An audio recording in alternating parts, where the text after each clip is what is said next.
Baik, bismillahirrahmanirrahim. Assalamualaikum warahmatullahi wabarakatuh. Kita lanjutkan perkuliahan kita. Topik perkuliahan kali ini adalah seleksi dan penempatan tenaga kerja. Materi ini saya dapatkan dari internet dengan sumbernya adalah sebagai berikut. Oke, masuk ke poin perekrutan tenaga kerja. Adalah proses menemukan orang yang sesuai untuk menduduki posisi tertentu dalam sebuah organisasi atau perusahaan. Tujuan utama dari proses rekrutmen dan seleksi adalah untuk mendapatkan orang yang tepat bagi suatu jabatan tertentu, ya, agar mampu bekerja secara optimal dan dapat bertahan di perusahaan untuk waktu yang lama. Sangat kompleks, memakan waktu cukup lama dan biaya yang tidak sedikit dan sangat terbuka peluang untuk melakukan kesalahan dalam menentukan orang yang tepat. Jadi pertanyaannya, mengapa harus orang yang tepat, Mas dan Mbak? Kesalahan dalam memilih orang yang tepat sangat besar dampaknya bagi perusahaan atau organisasi. Ya, salah satu contohnya ya, kalau misalnya tidak tepat, nanti malah internalnya dikorupsi gitu misalnya ya. Oke, proses rekrutmen dan seleksi itu sendiri telah menyita waktu, biaya, dan tenaga. Menerima orang yang salah untuk suatu jabatan akan berdampak pada efisiensi, produktivitas, dan dapat merusak moral kerja pegawai yang bersangkutan dan orang-orang di sekitarnya. Oke, masuk ke poin rekrutmen adalah proses mencari, menemukan, mengajak, dan menetapkan sejumlah orang dari dalam dan luar sebagai calon tenaga kerja dengan karakteristik tertentu seperti yang telah ditetapkan dalam perencanaan sumber daya manusia. Hasil rekrutmen adalah sejumlah tenaga kerja yang akan memasuki proses seleksi. Kandidat yang mana yang paling layak untuk mengisi jabatan tertentu yang tersedia di perusahaan. Ya, itu juga hasil dari rekrutmen ya, Mas dan Mbak ya.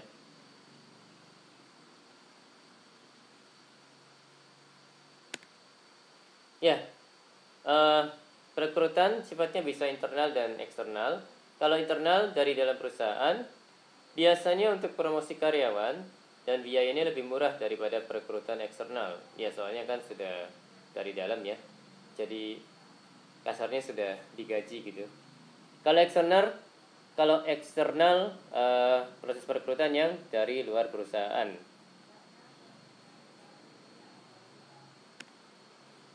Oke, masuk ke poin seleksi calon tenaga kerja adalah proses pemisahan individu dari sejumlah pelamar untuk memilih individu yang paling besar kemungkinannya akan berhasil dalam suatu pekerjaan. Oke, ini ada tahapan seleksi calon tenaga kerja. Nanti Mas dan Mbak setelah wisuda gitu ya, setelah lulus dari UNUSA, insya Allah akan melakukan proses pencarian kerja gitu ya. Dan ini perlu diketahui juga, jadi ada beberapa tahapan dalam seleksi calon tenaga kerja. Tahap satu adalah surat lamaran, ya ini memasukkan aplikasi lamaran gitu ya. Yang kedua adalah wawancara awal. Tahap ketiga adalah ujian psikotes, ya, wawancara juga include, ada juga tes tulisnya biasanya. Tahap 4 adalah penilaian akhir, ya, tes kesehatan, juga masuk di tahap 4 ini. Kemudian tahap 5, pemberitahuan akan hasil seleksi. Kemudian ada juga wawancara akhir gitu ya. Nah, tahap ke-6 itu penerimaan. Nah, mulai tahap 1 sampai tahap 5 ini, Mas dan Mbak. Tahap 1 sampai tahap 5 ini ada kemungkinan ditolak. Jadi kalau yang kandidat yang tidak masuk ya masuk ke kota yang ditolak ini, Mas dan Mbak. Oke, masuk ke wawancara. Ya, ini metode yang paling tua dan paling banyak digunakan ya, Mas dan Mbak ya. Dapat dilakukan di awal atau setelah prosedur penyaringan yang lain. Jadi tadi kita sudah lihat tahapan-tahapannya, tahapan seleksi, dan ada wawancara di awal dan di akhir ya, Mas dan Mbak ya. Oke, masuk ke kelemahan wawancara. Jadi ada beberapa poin yang menjelaskan terkait dengan kelemahan wawancara. Yang pertama, validitas kriteria yang terkait dengan wawancara guru. Pewawancara yang berlainan akan mencari hal-hal yang berlainan pula. Jadi yang pertama ini validitas terkait dengan wawancara sifatnya buruk ya, atau validitasnya jelek gitu Mas dan Mbak. Sedangkan yang kedua ini pewawancara yang berlainan akan mencari hal-hal yang berlainan pula. Mungkin lebih ke misalnya tidak sesuai dengan bidang kompetensinya gitu ya maksudnya. Pewawancaranya itu ahli psikologi gitu ya, sedangkan yang diwawancara itu ahli ekonomi. Jadi si pewawancara bisa jadi akan menanyakan terkait dengan psikologi ke yang diwawancara, yang mana si orang yang diwawancara itu tidak paham terkait dengan psikologi, seperti itu Mas dan Mbak. Oke, berikutnya interpretasi berbeda-beda terhadap tanggapan orang yang diwawancara. Yang berikutnya, perilaku pelamar selama wawancara sangat mempengaruhi hasil wawancara. Ya, untuk yang poin 3 ini, interpretasi berbeda-beda terhadap tanggapan orang yang diwawancara.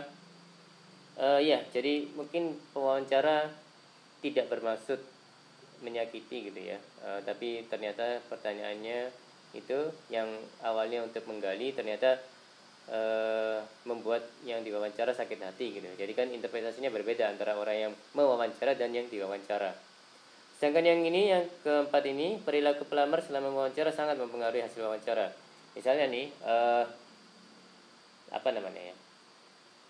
ada yang diwawancara itu gaya bicaranya itu memang meledak-ledak ya Mas dan Mbak ya. Tapi karena ini pertemuan pertama gitu ya, maksudnya pertemuan antara wawancara dan orang yang diwawancara dan mewawancara itu pertemuan pertama, jadi nggak tahu gitu, nggak paham. Dikiranya orang yang diwawancara itu marah ke orang yang mewawancara. Jadi ya itu dianggapnya bisa jadi penilaian perilakunya buruk terhadap orang yang diwawancara dari orang yang mewawancara, seperti itu. Oke, kemudian tergantung jumlah informasi tentang pelamar yang tersedia. Oke. Ya, ini ada tips ya kalau saya tidak salah. Memperbaiki wawancara dengan wawancara terstruktur dengan interview guide.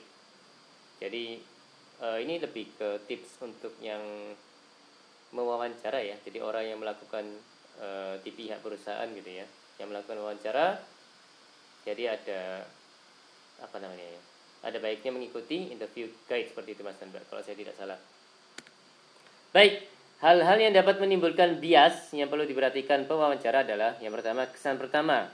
Ya ini, pewawancara cenderung memberi bobot lebih besar pada apa yang dilihat dan didengar pada menit-menit awal. Ya ini sesuatu yang baiknya dihindari ya Mas dan Mbak ya, kalau nanti Mas dan Mbak berada di pihak yang mewawancarai. Kemudian pengaruh kontras.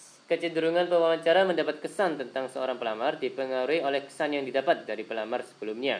Jadi misalnya nih, orang yang mewawancara hari ini mewawancara 10 orang gitu ya. Nah, orang ke-7 gitu ya, orang ke-7 yang diwawancara itu bisa jadi dipengaruhi oleh kesan yang didapat oleh si pewawancara dari orang ke-6 ataupun orang-orang sebelumnya yang sudah diwawancarai. Jadi itu juga harus dihindari. Ya, baiknya dihindari ya. Karena memang takutnya terjadi bias. Jadi ya dihindari. Kemudian berikutnya adalah pengaruh kemiripan. Kecenderungan pewawancara untuk menilai pelamar yang mirip dengannya secara lebih menguntungkan daripada pelamar yang berbeda dengannya. Jadi menyamakan orang yang diwawancara dengan dirinya sendiri gitu ya maksudnya ya. Oh, ini kayak saya nih orangnya, misalnya seperti itu. Nah, itu juga ada baiknya dihindari ya Mas dan Mbak ya, supaya dapat hasil yang objektif gitu ya Mas dan Mbak ya. Oke, berikutnya bias informasi negatif. Kecenderungan pewawancara untuk memberikan bobot yang lebih besar terhadap info negatif daripada info positif. Jadi info positif ya dianggapnya ya memang seharusnya seperti itu gitu maksudnya ya sama orang yang berwawancara. Tapi kalau dapat info yang negatif nih langsung dibesar-besarkan, di hiperbolis gitu ya, dilebih-lebihkan, dilebaikan gitu kan, ya itu juga perlu dihindari Mas dan Mbak. Jadi ini hal-hal yang perlu dihindari karena dapat menimbulkan bias dan perlu dihindari oleh pewawancara ya Mas dan Mbak ya. Oke, baik. Ini terkait dengan penempatan tenaga kerja baru. Mencocokkan orang dengan pekerjaan dan organisasi merupakan jalan dua arah kalau menurut John F. Binning. Jadi ini ada kotak gitu ya, ada 4 kotak matriks gitu. Jadi yang apa ya namanya ini? Yang kolom itu ada organisasi, ada karyawan, sedangkan baris itu ada keinginan atau kebutuhan dan persediaan. Jadi untuk kombinasi keinginan atau kebutuhan dan organisasi itu prestasi, kemampuan. Sedangkan karyawan, kombinasi karyawan dengan keinginan atau kebutuhan adalah kesempatan untuk berkembang intelektual, emosional, kemampuan dan sebagainya. Sedangkan kombinasi organisasi dan persediaan itu bermacam kesempatan kerja, dan kombinasi karyawan dan persediaan adalah pengetahuan, kemampuan dan pengalaman. Seperti itu Mas dan Mbak. Oke, masuk ke proses seleksi dan penempatan. Poin pertama, mengidentifikasi jabatan yang lowong dan berapa jumlah tenaga yang diperlukan. Jadi kalau misalnya ya Mas dan Mbak setelah lulus dari UNUSA gitu ya, mengapply ke sebuah perusahaan, kalau misalnya tidak kunjung datang jawaban dari pihak perusahaan itu ada kemungkinan karena memang saat itu belum ada yang lowong gitu maksudnya. Jadi bukan karena surat lamarannya jenengan-jenengan itu jelek, bukan karena gitu, tapi karena memang tidak ada jabatan yang sedang lowong pada saat itu. Jadi seperti itu ya Mas dan Mbak ya. Oke, proses rekrutmen dimulai saat adanya bidang pekerjaan baru di perusahaan, karyawan dipindahkan atau dipromosikan ke posisi lain, mengajukan permintaan pengunduran diri, dan adanya PHK atau karena pensiun yang direncanakan. Yang kedua, mencari informasi jabatan melalui analisa jabatan. Ya, ini untuk memperoleh uraian jabatan atau job description dan spesifikasi jabatan atau job specification. Persyaratan jabatan harus dibuat secara hati-hati dan sejelas mungkin agar dalam penerapannya nanti tidak ditemui kekaburan yang mengganggu proses selanjutnya.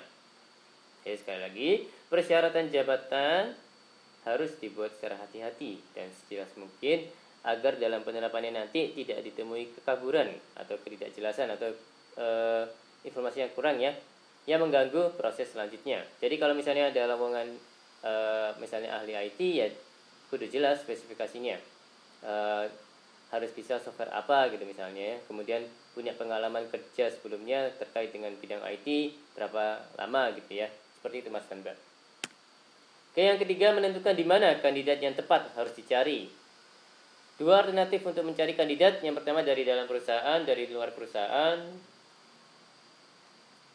Jika diambil dari dalam, perencanaan staf. Jadi staf yang sudah ada itu direncanakan ya, perombakannya. Jika kandidat harus dicari dari luar perusahaan, maka metode rekrutmen yang tepat untuk mendapatkan kandidat tersebut. Oke, nomor 4, memilih metode-metode rekrutmen yang paling tepat untuk jabatan. Banyak metode rekrutmen yang dapat dipilih, yaitu ya ada iklan, ada employee referrals, ada walk-ins dan write-ins, Depnaker Trans, perusahaan pencari tenaga kerja, lembaga pendidikan, organisasi buruh, dan lain-lain. Perusahaan juga dapat memilih lebih dari satu metode, tergantung situasi dan kondisi yang terjadi saat itu. Kalau di masa pandemi seperti ini ya iklan online ya yang lebih pas menurut saya, dan juga tentunya metode-metode rekrutmen yang terkait dengan online. Yang kelima, memanggil kandidat-kandidat yang dianggap memenuhi persyaratan jabatan. Jadi mengumpulkan berkas-berkas lamaran mereka dan meminta mereka mengisi formulir lamaran pekerjaan yang telah disediakan.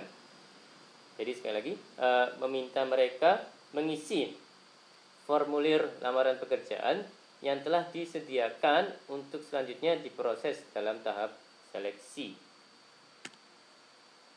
Yang keenam, menyaring atau menyeleksi kandidat.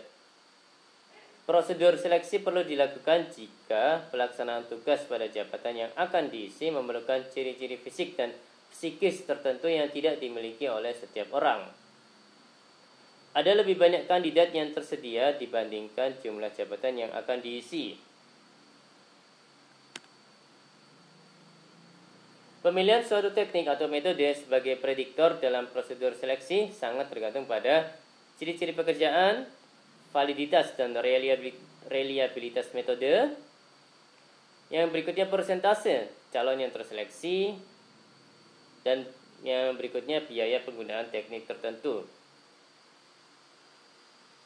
Ya, jadi ini kalau saya nggak salah, misalnya nih, kalau misalnya calonnya banyak gitu ya, maksudnya ya, sedangkan persentase calon yang terseleksi cuman misalnya 1% gitu ya. Jadi ya kalau pakai wawancara, menurut saya akan memakan waktu.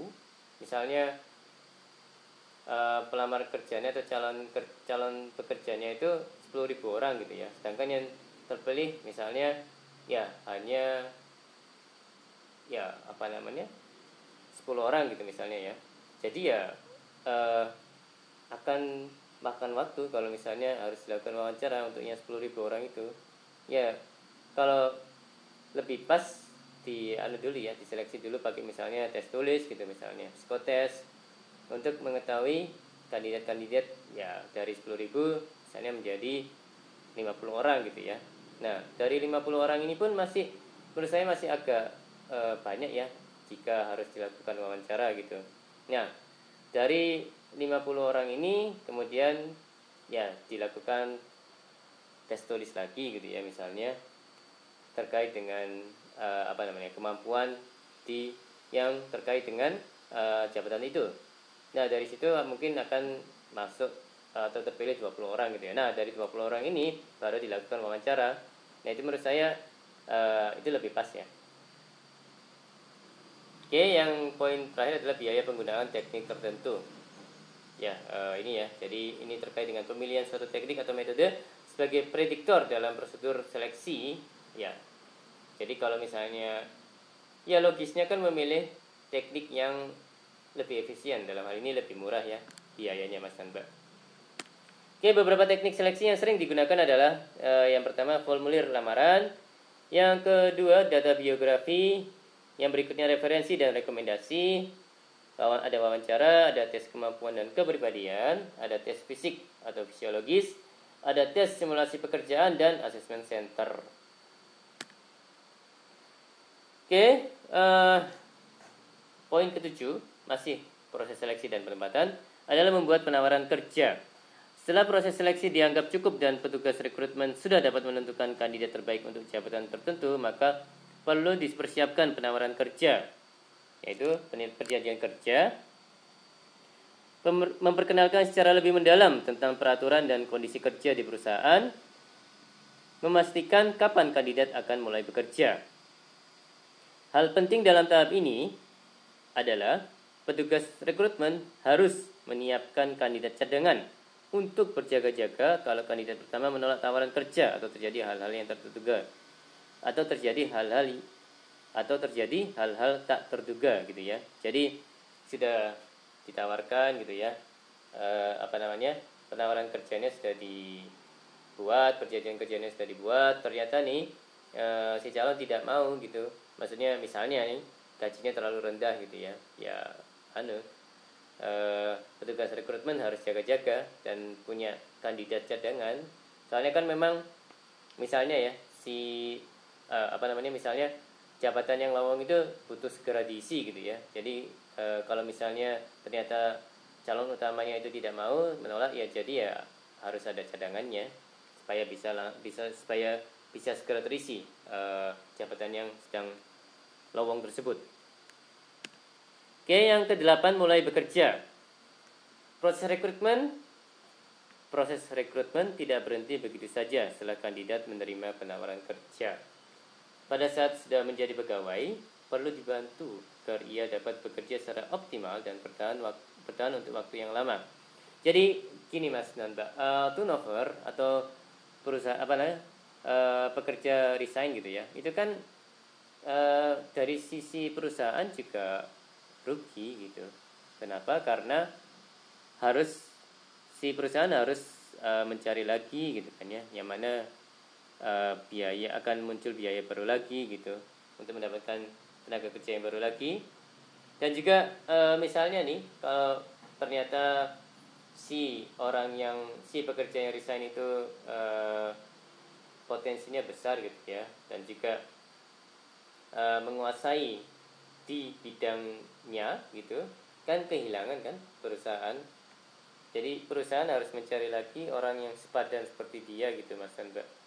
Ya itu juga butuh waktu. Jadi mending sih mempertahankan gitu ya untuk waktu yang lama, terutama karyawan yang potensinya besar, yang skill dan capability-nya itu bagus gitu ya. Jadi ability, kemampuan, dan juga ya sikapnya bagus gitu Mas dan Mbak. Oke, pegawai yang bersangkutan harus dimonitor dan dinilai kinerjanya secara teratur serta diberikan pelatihan dan pengembangan. Pada tahap ini, petugas rekrutmen perlu mengkaji ulang cara-cara yang dipakai dalam merekrut dan menyeleksi pegawai. Ya, ini untuk mencegah masalah-masalah yang mungkin timbul setelah pegawai diterima bekerja. Oke, semakin efektif proses rekrutmen dan seleksi, semakin besar kemungkinan untuk mendapatkan pegawai yang tepat bagi perusahaan. Rekrutmen dan seleksi yang efektif akan berpengaruh langsung pada produktivitas dan kinerja finansial perusahaan. Pengembangan dan perencanaan sistem rekrutmen dan seleksi merupakan hal penting untuk dilaksanakan setiap perusahaan supaya proses yang berlangsung cukup lama dan memakan biaya tersebut tidak sia-sia. Jadi proses rekrutmen dan seleksi itu kan ya proses yang berlangsung cukup lama dan memakan biaya ya. Jadi supaya tidak sia-sia, maka sistem proses seleksi dan penempatan, jadi sistem rekrutmen dan seleksi itu juga perlu diperbaiki, diimprovisasi ya Mas dan Mbak. Jadi diperbaiki secara terus-menerus. Oke, masuk ke poin penempatan karyawan baru. Ya, ini strategi keputusan penempatan. Jadi ada beberapa poin. Tempatkan individu yang mampu dalam pekerjaan yang punya prioritas tertinggi. Tempatkan individu dalam pekerjaan yang menunjukkan probabilitas keberhasilan paling tinggi. Dan tempatkan individu dalam pekerjaan yang diharapkan mengembangkan kemampuannya. Dan tempatkan individu dalam pekerjaan yang disukainya di antara pilihan yang dianggap paling cocok. Oke. Ini dari tips-tips ya dalam terkait dengan proses seleksi dan rekrutmen. Baik. Terima kasih atas perhatian dari Mas dan Mbak. Sekian dari saya. Mohon maaf kalau ada kata-kata yang salah. Wassalamualaikum warahmatullahi wabarakatuh.